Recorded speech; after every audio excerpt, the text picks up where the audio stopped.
Deus é bom o tempo todo Deus é bom. E é uma realidade, porque bondade é uma característica de Deus. E os atributos de Deus, eles são imutáveis. Nenhuma circunstância, nada muda os atributos de Deus. Então é verdade que Deus é bom. E Ele é bom quando? Ele é bom sempre. Eternamente Deus é bom. O Deus do Antigo Testamento não é diferente do Deus do Novo Testamento, né? Quando muitas vezes as pessoas vão pregar e acham que a graça iniciou no Novo Testamento. Deus é um Deus de graça e misericórdia desde sempre. Não existe o Deus do Antigo Testamento e o Deus do Novo Testamento. Deus é Deus. E bondade, misericórdia, graça são coisas de Deus, amém, para nós. E é verdade que Deus é bom o tempo todo. Mas eu queria meditar com vocês nessa frase, o tempo todo. Como nós temos sido nesse tempo todo. Amém? Nós não somos pessoas, nós não somos seres temporais. Nós somos eternos, amém? Quem crê que você é eterno? Somos eternos. Ou seremos condenados, que nós não seremos, mas estou falando aqui em humanidade.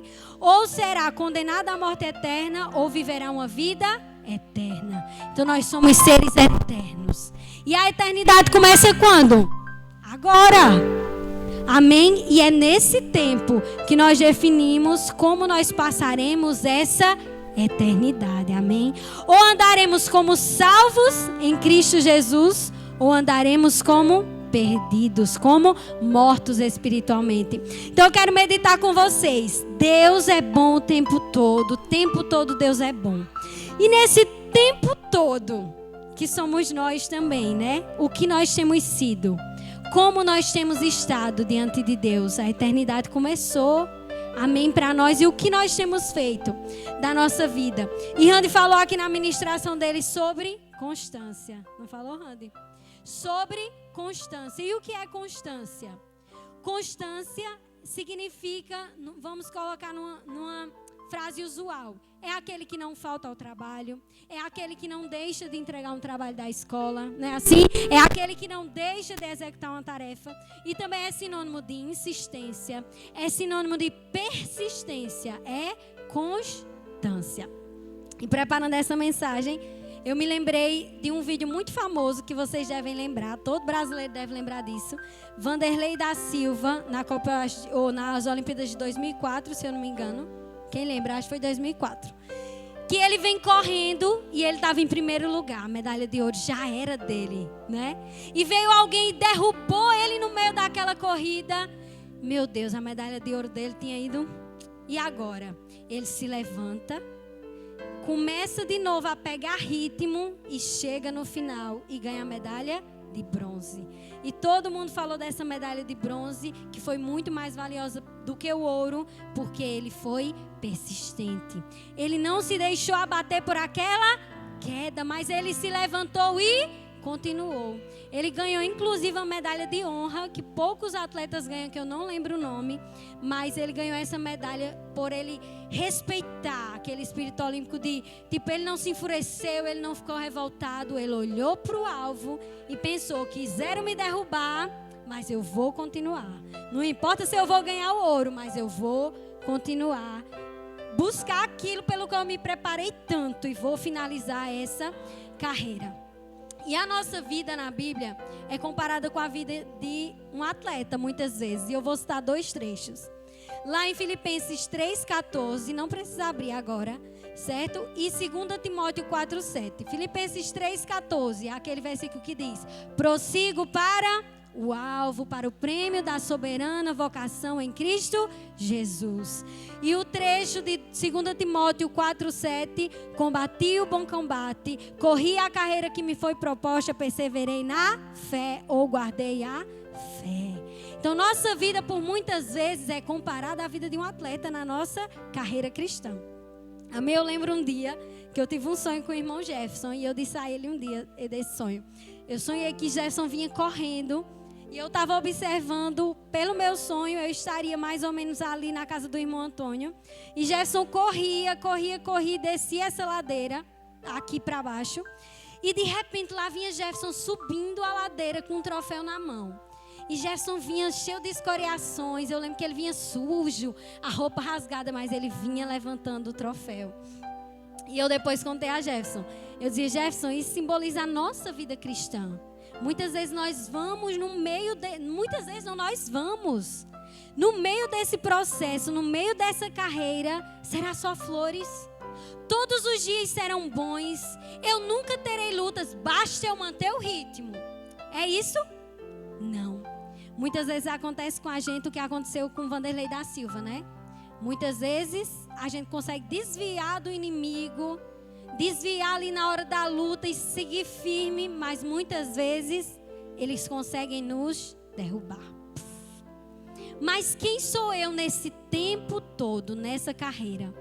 Eu sou esse Vanderlei da Silva que mesmo derrubado, que foi derrubado, se levantou, pegou ali ritmo novamente e ficou olhando ali para a linha de chegada, não olhou para os oponentes que estavam passando, que passou um, depois passou outro. Ou eu caí e fiquei prostrado naquela minha queda. Ou se eu não caí, para a glória de Deus, as lutas só fizeram assim, me balançar. Eu fiquei meio mais ou menos na minha fé, comecei a esfriar. Mas eu deixei aquilo continuar me deixando cada vez mais distante de Deus. Ou eu me levanto, ganho ânimo novamente e prossigo. Esse tempo todo diz respeito a permanecer independente das circunstâncias. Se você caiu, irmão, se levante. Pegue ritmo de novo e prossiga. Olhe para o alvo que é Jesus Cristo. Se você está aí esfriando na fé, se você está se sentindo fraco, quero lhe dar uma palavra nessa noite. Pegue ritmo de novo, prossiga, abandone o pecado, deixe o que lhe atrapalha, como diz esse livro de Filipenses, e prossiga para o alvo. Não olhe para quem vem desse lado, para quem vai do outro. Ei, olhe para o alvo. Deixe tudo que lhe atrapalha, irmão, prossiga e vá em frente, amém? Nesse tempo todo, eu quero lhe dizer que nós teremos dificuldades, nós teremos lutas, nós teremos tentações. E haverá processos de prova. Deus não prova os seus, Deus prova. A Bíblia diz que Ele prova. Mas para que servem essas provas? Amém? A Bíblia fala, agora eu quero que você abra, Romanos 8, 28. Vamos abrir juntos, amém?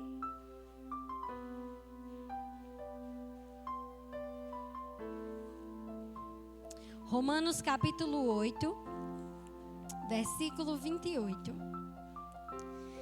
Acho que é um dos trechos mais conhecidos da palavra de Deus do Novo Testamento. Amém? Diz assim: estamos certos, a minha versão é um pouquinho diferente, a King James.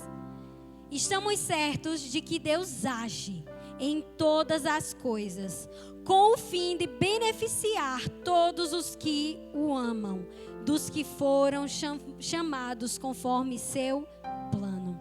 A versão mais conhecida é: todas as coisas cooperam para o bem daqueles que amam a Deus. Na versão King James diz assim, que Ele age em todas as coisas a fim de nos beneficiar. Então, nada do que Deus permite de prova na sua vida. Prova, não estou falando de tentação. A tentação Deus também permite, mas não é Ele quem nos tenta. E a Bíblia diz que Deus a ninguém tenta. Muitas vezes a tentação, ela pode produzir morte, né?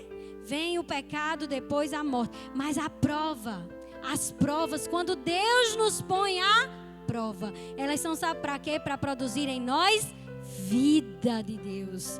Amém? Quando Deus nos coloca em prova, quando Deus prova o nosso coração, Ele prova o nosso coração para produzir coisas boas. Amém? Então vamos ler aqui a palavra do Senhor. Você já leu esse trecho? Eu convido você para ir para Eclesiastes 7:14.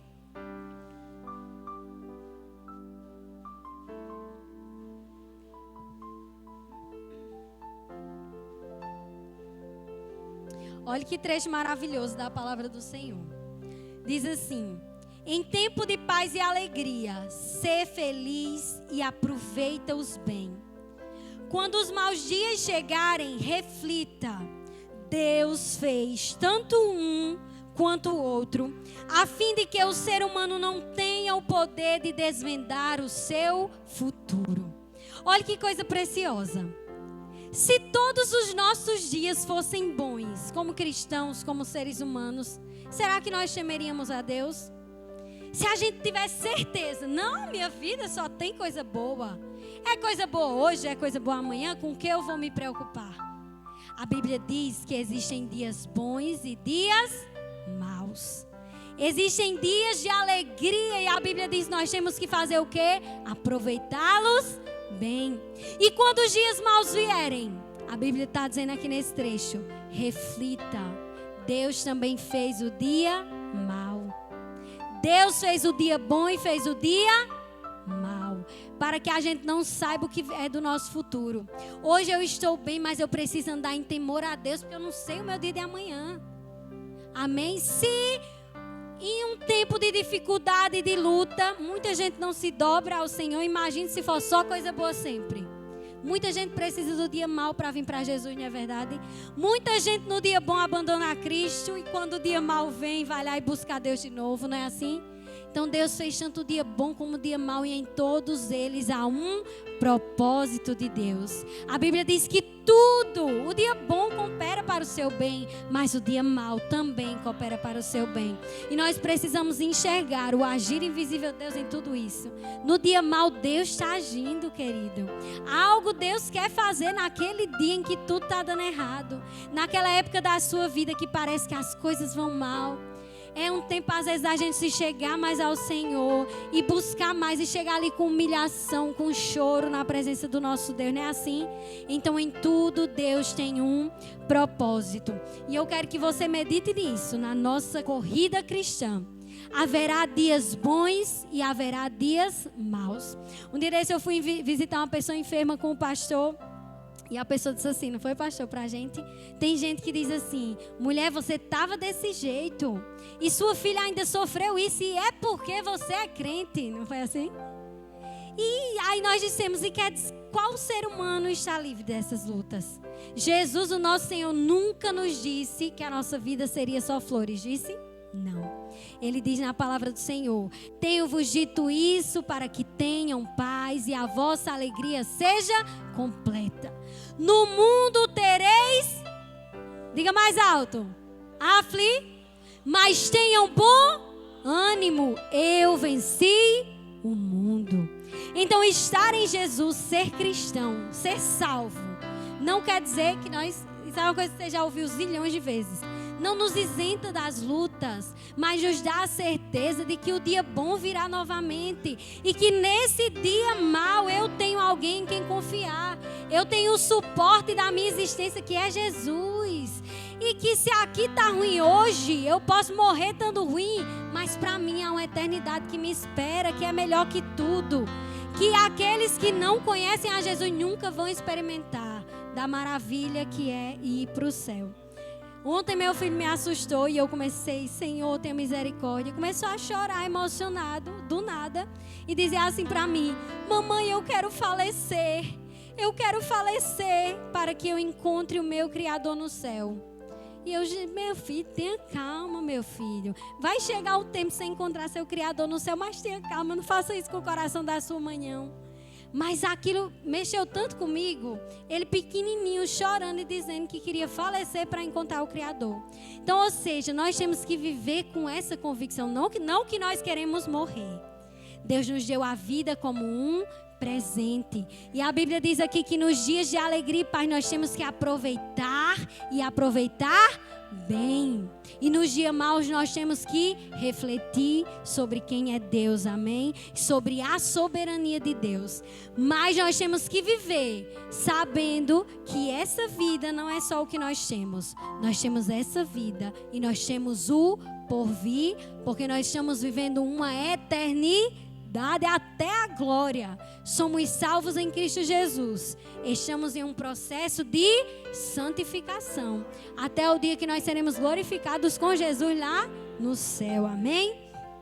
Louvado seja Deus pela palavra, amém? Então vamos meditar agora sobre as provas. Nós sabemos que se Deus nos prova, Ele tem um propósito.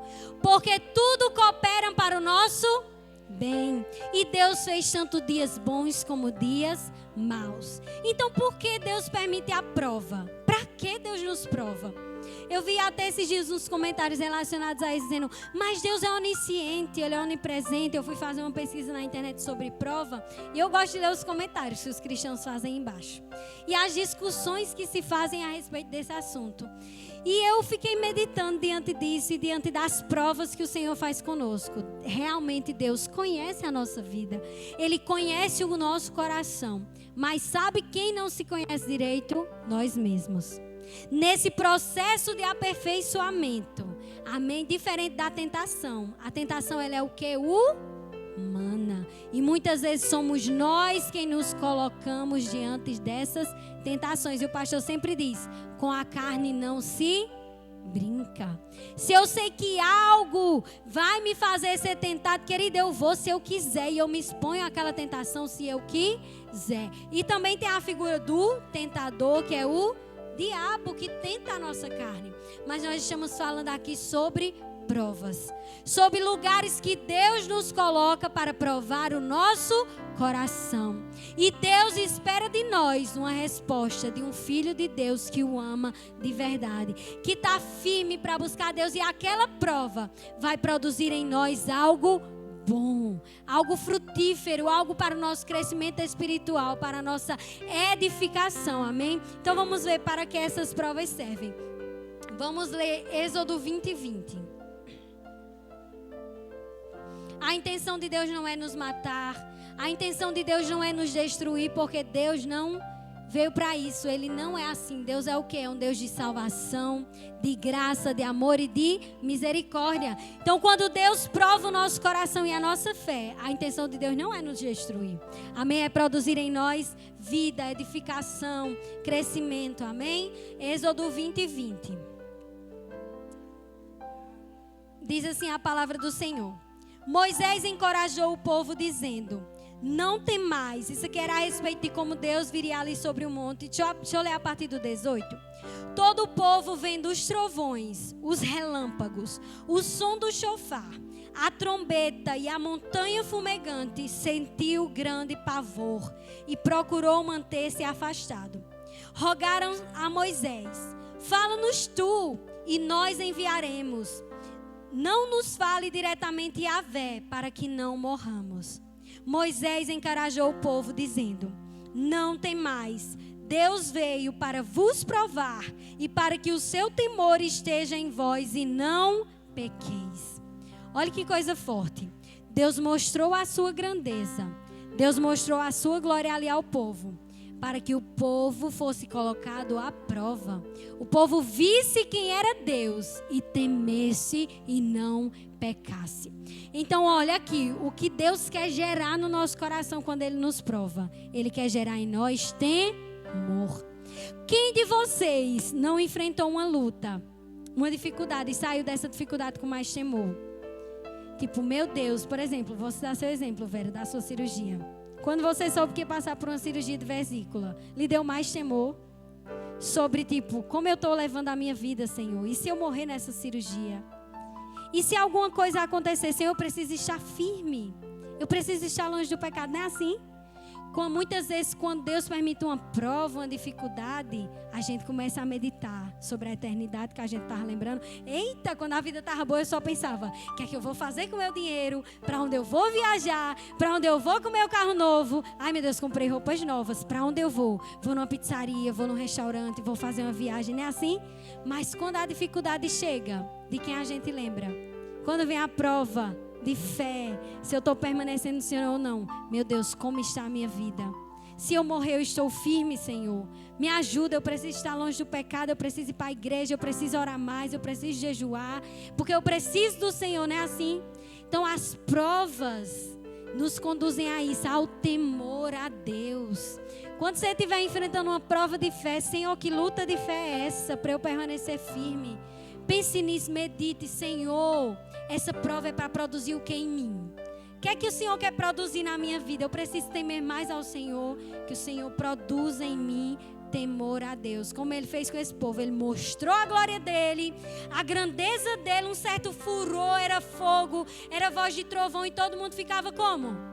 Lembra daquela música? Então me tira o medo, que me trecho, que me faz dizer: Moisés, suba em meu lugar, e me faz entender que a tempestade é o Senhor, chuva forte é o Senhor, vento forte é o Senhor, e o que me faz tremer as pernas. Não é assim? O poder de Deus, a glória de Deus, às vezes vem sobre nós de forma que gera em nós dificuldades, para que a gente compreenda que Deus é Deus. E quando eu ministrei aqui esses dias cantando aquela música, é tudo sobre o Senhor, é tudo sobre Ele. No dia bom, no dia mau, em todos eles Deus tem um propósito para conosco, e nós só precisamos enxergar o agir de Deus e ter o quê? Constância, perseverança. Diga isso, não é? Meu Deus, eu era pregando essa mensagem e eu fui olhar os vídeos, viu, desse corredor, que não saía aquela imagem da minha mente. Aquele homem correndo e sendo derrubado não saía da minha mente. Porque tem hora que tem lutas que a gente passa, tem provações que a gente enfrenta, que a gente sente como se fosse alguém querendo nos derrubar, não é assim? Não é que Deus está querendo nos destruir, mas Ele está dando um sacode na gente para dizer assim: ei, preste atenção, se levante e continue olhando para mim. E você vai ver que também é para revelar quem nós somos, o que está aqui dentro. Deus sabe o que está dentro do nosso coração? Sabe, mas Ele quer ver. Ele quer que nós demonstremos. Se a gente fosse dizer: mas para que Deus precisa que eu demonstre? Para que Deus precisa que Ele fale? Que relacionamento seria esse, né, irmão? Nós não falamos porque Deus nos ouve. Nós não demonstramos o que nós sentimos pelo Senhor porque Ele sabe. Não, Deus quer ver as atitudes de nós, filhos e filhas de Deus. E quando Ele nos prova, é para produzir coisas boas. Se a dificuldade Ele está permitindo, Senhor, por que o Senhor está permitindo? Se Ele está permitindo, querido, é porque Ele quer te aperfeiçoar em alguma coisa.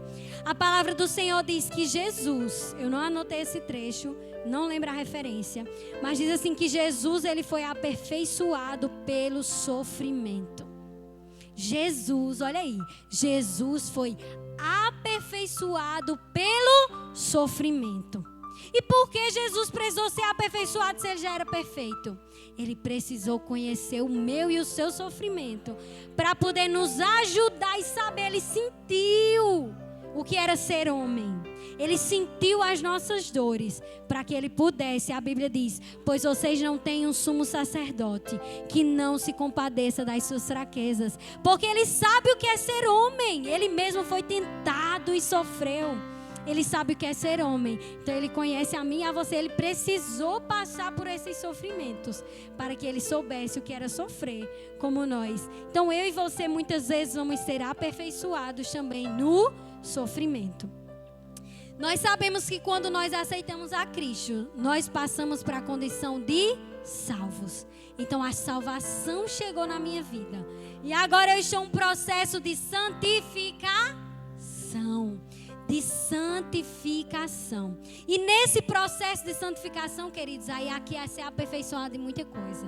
Se você ler a Bíblia, você vai ver, nós precisamos ser aperfeiçoados em amor. Nós precisamos ser aperfeiçoados na nossa fé.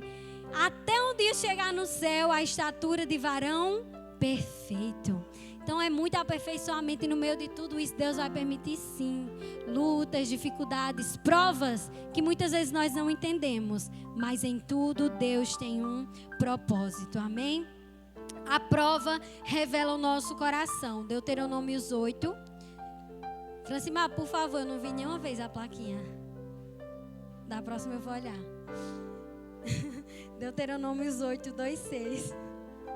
Tá mais ou menos em quanto? Me ajuda aí, levante. Deuteronômio 8, do 2 ao 6. Vamos lá. Ok. Obrigada. Diz assim, nós vamos ler alguns versículos, amém? Diz assim. Capítulo 8. Portanto, vamos ler a partir do 1. Tendes cuidado de obedecer todos os mandamentos que hoje vos ordeno cumprir. a fim de que vivais bem e vos multipliqueis, entreis e possuís a terra que Yahvé, sob juramento, prometeu a vossos antepassados. Vamos pensar aqui, o povo estava entrando na terra de Canaã, era a terra prometida do povo de Deus. E já era a figuração da nossa terra prometida, que é a Nova Jerusalém, o céu.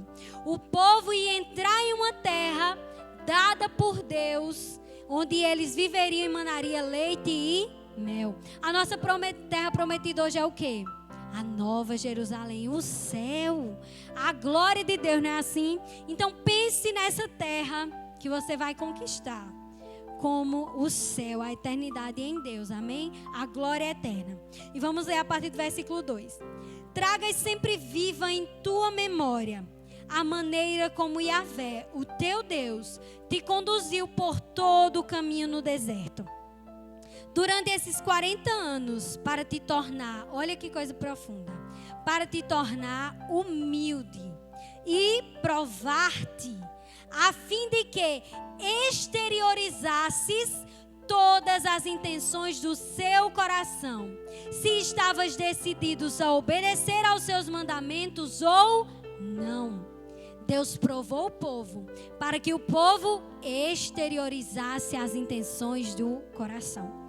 Tem coisas que estão aqui, bem escondidinhas dentro de nós, que são as intenções do nosso coração. Muitas vezes a gente age de uma forma e somos mal interpretados, não é assim? Mas a Bíblia diz que Deus conhece as intenções do nosso coração. Sabe quando Davi comeu o pão da propiciação? Porque ele não foi tido como um injusto naquele momento. Porque Deus não fulminou ele. Porque Deus conhecia as intenções do coração de Davi. Então Deus conhece a minha e a sua intenção. E eu não estou dizendo que isso é desculpa para você fazer algo que Deus desagrada. Mas tem circunstâncias na nossa vida que só nós e Deus conhecemos. E muitas vezes nós somos, como é que eu posso dizer? Você é tido, deixa eu lhe dar um exemplo. Você vai numa boca de fumo evangelizar um traficante. Alguém pode ver você ali e lhe condenar como alguém que está usando droga? Pode? Pode. Mas a intenção do seu coração era o quê?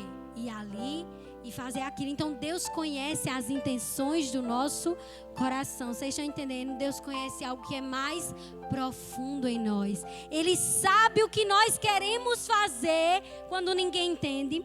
E Ele também sabe o que nós queremos fazer ainda quando nós nem botamos para fora. Mas essas intenções podem ser boas e podem ser ruins. Ao mesmo tempo que você pode, com uma intenção boa e numa boca de fumo, evangelizar ali, desculpa aqui a expressão, mas eu não sei falar de outro jeito, lugar onde vende droga, e todo mundo aqui meio que entende por isso, onde estão os traficantes, os drogados. Alguém pode interpretar errado, mas você conhece aquela intenção. Mas ao mesmo tempo tem gente com aparência de santidade, com intenções ruins, como era o caso dos fariseus. Às vezes eu me mostro alguém que sou muito santo, que sou perfeito, e sempre mostro o que eu quero mostrar, não é assim? Eu mostro que minhas obras são boas, eu mostro quando eu prego que a minha fala é muito bonita e eu falo muito bem sobre Jesus, sobre o Evangelho, mas lá dentro de mim as intenções do meu coração são ruins. Existem os dois lados, então é Deus quem pesa as intenções do nosso coração. Deus pesa se nós estamos mostrando atos de justiça, mas somos um sepulcro caiado, ou se nós, mesmo incompreendidos em alguns momentos, nós estamos no nosso coração com intenções boas. Mas essas intenções não justificam atitudes erradas. Estão me compreendendo? Deus é o Deus que pesa os motivos. Não lhe respalda a pecar. Ah, mas Deus sabe. Quando eu estou ali fazendo pecado, ainda eu fico justificando. Aí não é. Deus sabe que lá no profundo do seu coração tem a intenção de pecar, mas Deus pesa. E Ele conhece as intenções do nosso coração. Então, quando Deus nos prova, é para expor isso. Amém? Deus nos prova para expor as intenções. Então, é ali no momento da prova que eu exponho se eu tenho intenção de obedecer ou não. se eu tenho intenção de buscar a Deus verdadeiramente ou não. E Deus quer que você demonstre isso nesse momento, amém? Deus quer ver, do mesmo jeito que Ele queria ver do povo de Deus. Ei, eu permiti vocês para que vocês se tornassem humildes. Eu permiti tudo aquilo para provar o coração de vocês e ver o que é que vocês iam colocar para fora. E a gente sabe o que a maioria deles expressou, né? Murmuração, ingratidão, né? Só fazia reclamar do que Deus fazia. E começaram ali, ó, no meio da prova, na hora que Deus livrou, que eles viram a maravilha, os carros, cavaleiros, exército de Faraó, derrubando ali tudo e o mar engolindo tudo. Eles terminaram ali, ó, dançando na presença de Deus. Mas quando faltou água, quando faltou pão, eles começaram a botar para fora as intenções do coração deles. Se estavam dispostos a obedecer a Deus ou não. E muitas vezes é assim, quando a gente está tudo bom, tudo muito bem, a gente adora, a gente está firme, a gente está feliz na presença do Senhor, né? E ali na hora da prova a gente mostra ali, ou então o contrário. Muitas vezes Deus prova a nossa vida também, permitindo que coisas aconteçam para provar o nosso coração, não é assim? Tanto coisas boas como coisas ruins. Deus pode nos provar de diversas maneiras. E aí Deus é quem sabe, é o agir de Deus na nossa vida. Tem gente que vai receber um carro como prova de provação também. Será que, tá bom, vai, Deus permite você ter um carro. Mas muitas vezes aquele carro ali vai ser uma prova para ver se você vai permanecer ou não. Será que se você receber riquezas, sabe aquela história de poder e você vai conhecer a pessoa? Quem já ouviu? Não é assim? Muitas vezes o poder, a honra, a glória e o sucesso podem revelar também coisas que não são agradáveis a Deus. Do mesmo jeito que as lutas podem revelar coisas que não são agradáveis a Deus. Então, que o nosso interior, a Bíblia diz que a boca fala o que o coração está cheio, né? Então, que a nossa vida flua obediência, flua desejo de buscar e obedecer a Deus. Que essas provas produzam em nós temor ao Senhor, produzam em nós humildade, vida, amém? Da parte de Deus. Então vamos lá, continuando, versículo 3. Ele te humilhou, fez com que sentisses fome. Olha que profundo. Ele fez com que você sentisse fome, ele te humilhou. E te alimentou com o maná, que nem tu nem os teus pais conheciam, para te mostrar que o ser humano não vive apenas de pão, mas de toda palavra que procede da boca do Senhor. As vestes que usavas não se envelheceram, tampouco teus pés incharam durante esses 40 anos de caminhada. Sendo assim, reconhece no teu mais íntimo que Yahvé, teu Deus, te educava, como um pai instrui e disciplina o seu filho amado. Obedeces, pois, aos mandamentos de Yahvé, teu Deus, para que andes nos seus caminhos e aprendas a amá-lo reverentemente. Então, quando Deus nos prova, Deus mostrou para aquele povo que eles não iam viver só de pão, mas de toda palavra que sai da boca de Deus. E quando eles tiveram ali fome, quando eles tiveram necessidade, as roupas deles nem se desgastaram no meio daquela prova. Porque quando Deus coloca a gente numa prova, é Ele mesmo quem cuida de todas as coisas. Ele prova o nosso coração, mas Ele nos revela coisas. Ele nos mostra coisas. Ele vai ali, se você estiver ligado com Deus nessa prova, nessa dificuldade que você está enfrentando, você vai ver o agir de Deus e vai ver tudo o que Deus quer produzir na sua vida. Amém? E nós precisamos, no meio dessa prova, perseverar. Amém? Constância, perseverança. Na nossa caminhada cristã, em todas as provas que Deus nos colocar, tudo que quiser provar a nossa fé, provar a nossa vida, quando você sofrer tentações, qualquer coisa que vier contra a sua vida para tentar paralisar a sua vida cristã, ou quando você estiver ali sendo provado por Deus para mostrar para Deus quem você é, o servo de Deus que você é, permaneça firme, olhe para Ele, prossiga para o alvo. Amém? Não desista. Tiago 1,12 diz assim. Vamos abrir.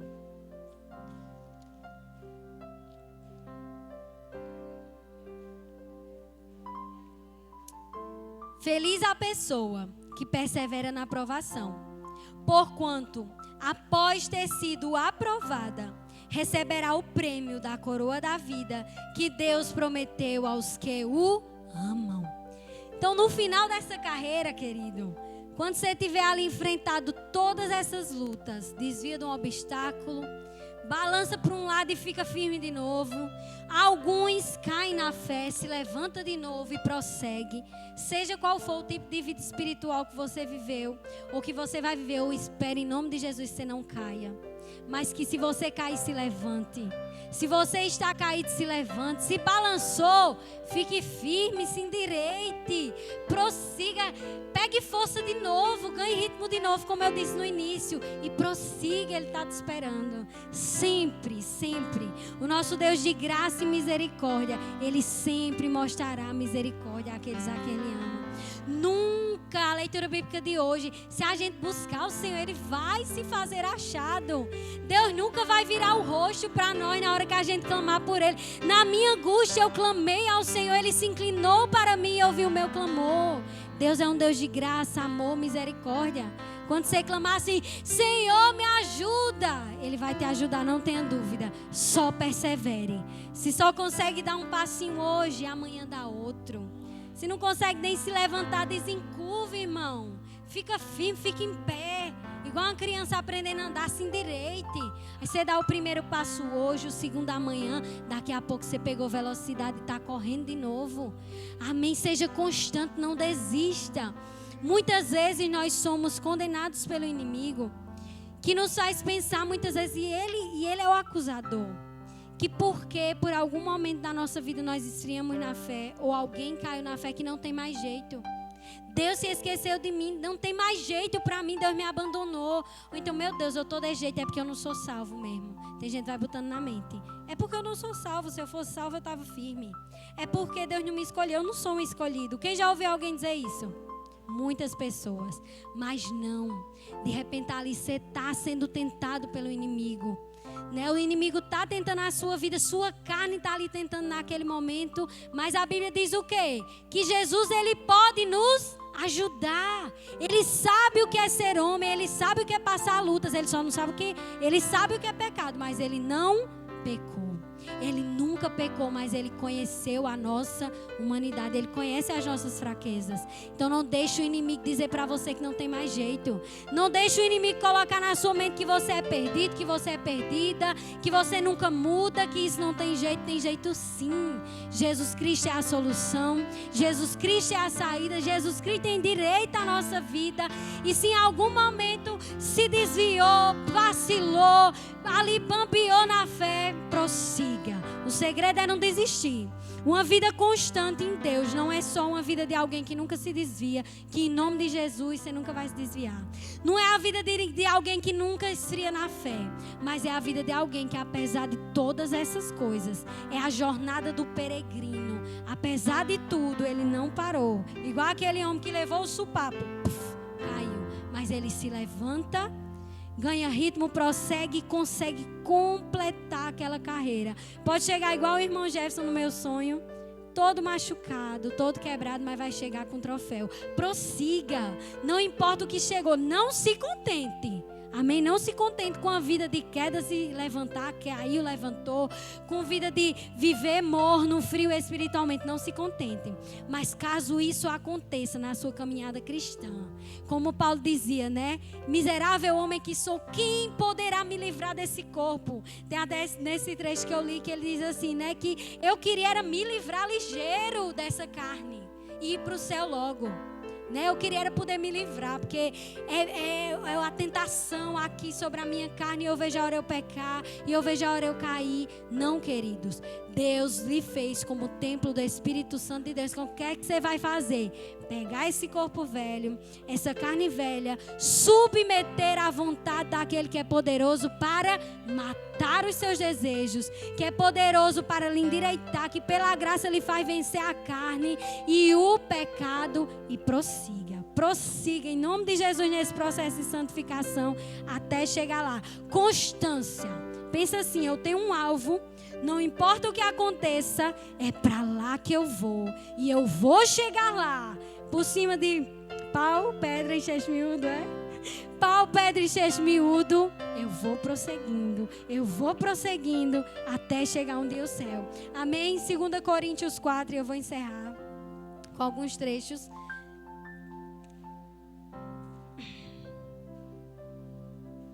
Queridos, hoje em dia é pregado um evangelho muito de facilidades, em que não importa o que eu faça, não importa os meus pecados, eu fui salvo e Jesus me ama mesmo assim. Por isso que sempre que eu falo em pecado, em intenções do coração, eu sempre fico justificando, né? Isso não lhe dá respaldo para pecar. Por quê? A gente tem que ter muito cuidado com essa questão de graça. Eu sempre falo sobre isso. Uma graça que custou tão caro para nós não poderia ser tão caro para Jesus, não poderia ser barato para nós. Custou a vida, custou o sangue, custou uma morte suja, ferida. Ele se fez maldição. Ele foi humilhado nu naquela cruz por nós. Jamais essa graça para nós seria barata, ao ponto de eu não preciso matar a minha vontade. Eu vivo do jeito que eu quero porque existe a graça e o Senhor tem misericórdia de mim. Não. A vida do cristão é uma vida de não se conformar com o pecado. A vida do cristão é assim: eu sei que eu sou pecador. Eu sei que a carne aqui é fraca e vive me tentando. Mas no meu interior eu só quero obedecer a Deus. No meu interior eu só quero andar firme na presença do Senhor. E eu luto contra o pecado todo dia. E eu luto contra a minha carne todo dia. Quem anda conformado com o pecado, infelizmente está longe de Deus. Mas quem anda todo dia lutando contra ele, não se conformando com ele, que caiu ali em algum momento, se arrependeu, voltou, buscou a Deus, porque o alvo é Cristo e sabe o que quer em Deus, tem o coração de um salvo, amém? Permaneça com esse coração. Não se conforme com o pecado e ande em integridade e pureza. Pureza custa caro. É difícil andar em pureza, mas é isso que Deus quer de nós. 2 Coríntios 4, 8 ao 9.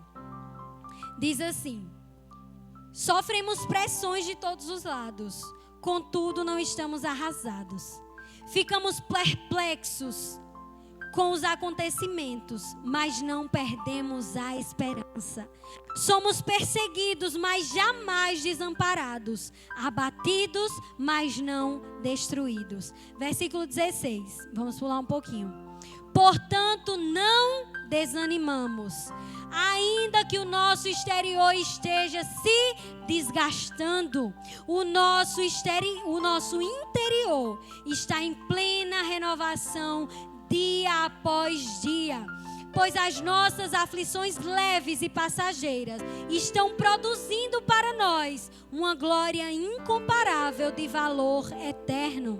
Sendo assim, fixamos nossos olhos não naquilo que se pode enxergar, mas nos elementos que não são vistos, pois os visíveis são temporais, ao passo que os que não se veem são eternos. Versículo 7. Pois vivemos por fé e não pelo que nos é possível ver. Amém? Eu encerro essa mensagem falando sobre isso. A Bíblia diz que a palavra de Deus ela é poderosa para dividir juntas e medulas, alma e espírito. A nossa alma é de onde provém as nossas emoções, o que nós sentimos, o que nós desejamos. E o nosso espírito é a parte que foi vivificada por Deus. É a vida de Deus em nós. Ele foi, igual Deus soprou o espírito de vida em Adão. Um dia Deus soprou sobre nós o espírito de Deus, o espírito de vida que habita em nós e vivifica o nosso espírito. E a nossa alma é onde estão as nossas emoções. Eu estou lembrando aqui disso, um dia a pastora Igara pregando sobre alma e espírito aqui.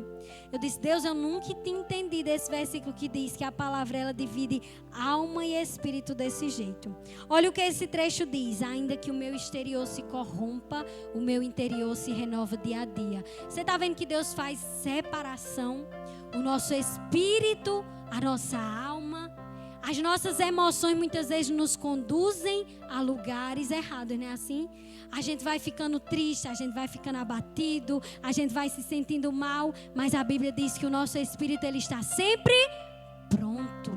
Ele divide a alma e o espírito. Então por isso que Paulo dizia aqui, ainda que o meu exterior se corrompa, o que eu sinto, as minhas emoções, eu estou abatido, eu estou sofrendo, mas meu espírito como é que está? O meu interior se renova de dia a dia. Então que assim seja a nossa vida, cheia da palavra de Deus, para que nós possamos fazer essa separação, ainda que venham as lutas, ainda que venham as dificuldades, nosso interior, o nosso espírito, a parte viva do Senhor em nós, ela precisa estar viva de verdade, para que na hora que vierem as lutas, as dificuldades, as provas, as tentações, eu continue vivo e possa dizer, ainda que eu esteja correndo assim, ó, todo machucado, que nem viu o irmão Jefferson no sonho, mas lá dentro do meu coração eu estou segurando um troféu. Eu sei para onde eu vou, eu sei qual é o meu chamado, eu sei quem eu sou em Deus. E ainda que eu esteja sendo maltratado, sofrido, destruído, eu não vou estar nunca. Porque aqui dentro de mim existe um espírito que se renova dia a dia na força do Senhor. Amém? Você pode glorificar a Deus? Porque o justo não vive pelo que vê, mas ele vive pela fé.